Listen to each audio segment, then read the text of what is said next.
Hi, welcome to the absolute final word on this year's Kentucky Derby. This is Thursday night.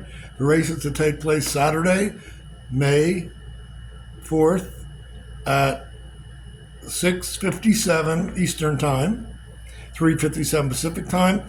We had earlier this week our quote-unquote final analysis and what to bet and how to bet, and I think that's why I'm going back and making this new tape, and I'm fine with the last one, and you can look at that on Monday. It's called Expert Analysis from 2024 Derby. This is the 150th running, but this one I'm going to go horse by horse, and it's so easy for you then. If you hear about other horses or get interested in any horse, you can simply contextualize, my readings on that particular horse, and there's 20 of them, so this is going to take a minute. So let's get started. Dornoch is number one, and I'm going to give you, in each case, two or three positives or negatives. Dornoch has speed as a positive, but unfortunately, Dornoch has seemed to have no other dimension but just to run on the front, and lately, as the competitions got tougher, he's tired out doing that, and people are passing him in the deciding stages. Number two is Sierra Leone. It's a wonderful, wonderful, we call closer.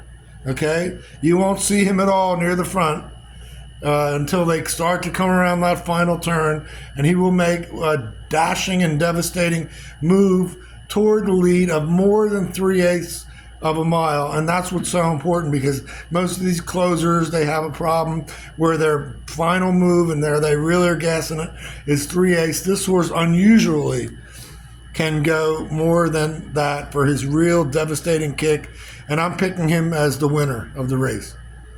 Number three, Mystic Dan. The problem is his breeding, all right? His breeding doesn't lend to 1.25 miles, and that's never a good situation for this. Catching Freedom, number four, is going to take a lot of favoritism. People are going to bet on it. Not to make it the favorite, it'll be about the third. I'm concerned that people are getting kind of sucked in because his trainer's very good, and also he won a big race coming from way behind in Louisiana. The problem is, when he won that race, Sierra Leone had kind of established himself as the king of Louisiana, and he left. And some of these horses that ran in Louisiana after Sierra Leone left, which is what Catching Freedom, the number four, did, they're what's left and picking up the remnants, let's say.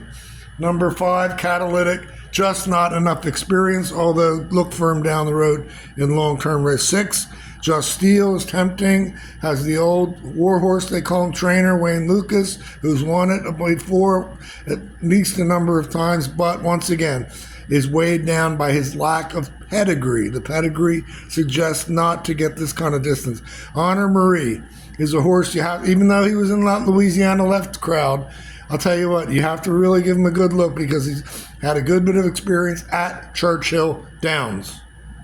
And if you're going to take somebody coming from behind, I already told you about Sierra Leone, but also Honor Marie has a number of things good going for him to be included in your exactas trifectas and can possibly win the race. Just a Touch is also going to cause and has been causing a bit of a stir. Once again, it's that same trainer that people are really looking to win, that Brad Cox, and I think that might be the biggest reason. He does seem to have a little bit of versatility, which is what you're looking for. He doesn't have to be on the front and to be behind. The problem is he was beaten pretty easily in the stretch by Sierra Leone directly when they faced each other last time. Encino Scratch, number 9. Number 10 is a horse from Japan. I don't give any chance to the Japanese horses because it's kind of like they've done some things and people are starting to believe them. The Japanese are investing a lot in our horse racing, but they haven't crossed this threshold of any kind of 3-year-olds, which is what the Derby is all about, performing. Okay? They've had some great turf horses and so forth. Track Phantom is one that I'm betting and using against the odds. Like they said with Rachel Ward and Jeff Bridges or whatever it was, Phil Collins had the song, against the odds, because He has a legitimate pace factor. He was the favorite in the Louisiana Derby when Sierra Leone, before the race, all data included, he was thought to going to win that race. Took to the front and he tired, yes, but nothing like you would think to make him the kind of odds, as tiring factor that he did, to make him the kind of real high odds he's going to be. Okay? And he's adding blinkers now, which will make it much more likely that he's able to conserve and not be hyped up by the horses around him and conserve what is obviously natural speed he has. How can you go wrong with speed in any kind of a race? And he's the big long shot that I give the most chance to make the top three. If you want to be a more relaxing thing but exciting, you could maybe just only in this race put money to show on Track Phantom, okay? And if, let's say, you put $2 to show, it'll be a good $12 or $14 if he does show, third or better, okay? If you bet 20 to show on number 12, you make a good bit of kind of like $120 or $140 back on him if he does come third or better, and I like the chance of that. I'm interested in the chance. 13 West Saratoga is a wild card. And if the track is wet, he's going to be a huge long shot. But if the track is wet, same thing. Include him somehow, some way. Even $2 across the board. It would give you like $200 literally for only the $6 that it takes to bet him $2 across the board is the way that's going to be. A wonderful. And I forgot to tell you about Track Phantom. Oh, it's a wonderful, wonderful jockey who just got elected to the Hall of Fame, and horse racing can be in the Hall of Fame while you're still performing out in the field.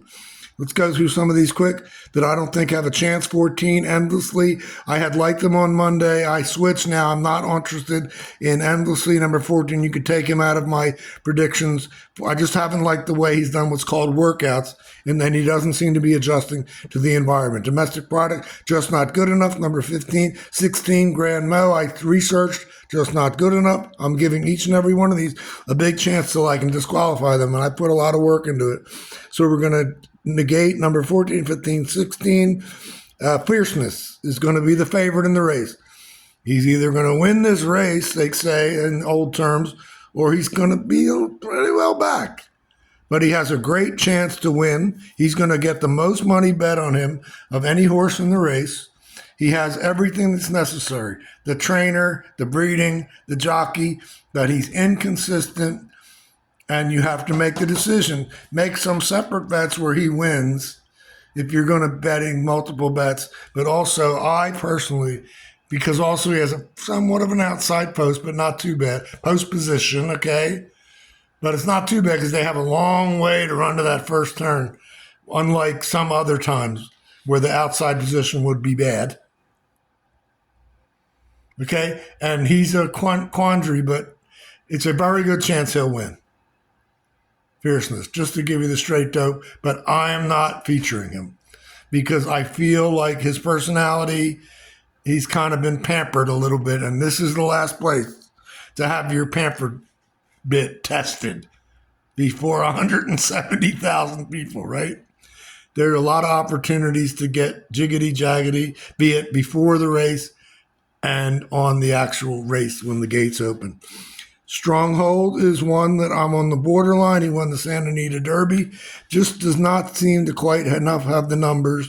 He could be fourth, but I don't think anything better than fourth, which would mean a superfecta. Resilience, I'm sticking with him.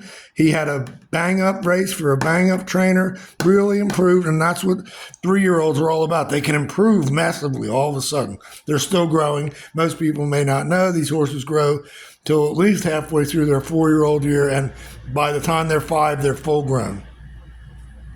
And that's with a tooth. It's called Galen's Groove. There's a little groove in there, and it keeps growing, that groove, that little space, and that's where you hear the term long in the tooth. Sooner or later, everything comes back to horse racing, because in Old England, which is a lot of our culture, horse racing was everything. From the day you're born to the day you die. The queens, the kings, the paupers, horse racing was everything, and still is very huge in England. Society, man, just too much to do, even though you'll be hearing a lot about his jockey, Franco Dettori is a wonderful character. And then the last number is Epic Ride, a horse that I really feel once again can hit the board. He was all the talk on let's say, the secondary track of Kentucky. Kentucky's quite important, and he was all the talk, and he lost the race. And I think people put way too much factor on that day. He lost 2 races. He comes back in his last race, and they were going quite a decent pace on the front, and that allowed the closer ones to come. When they run real fast in the front, they tire each other out. But wouldn't you know it, of all things, this horse was the only one who actually ran on the front and also finished well enough to get a placing at 3rd. And by the way, I, in my initial 3 weeks ago, mentioned Epic Ride to you all, and I was right.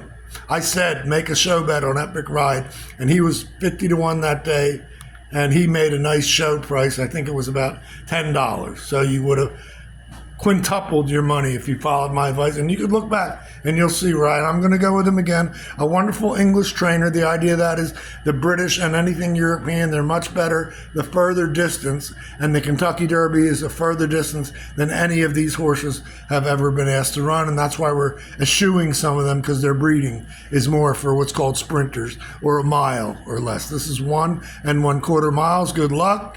Enjoy the 150th running of the Run for the Roses.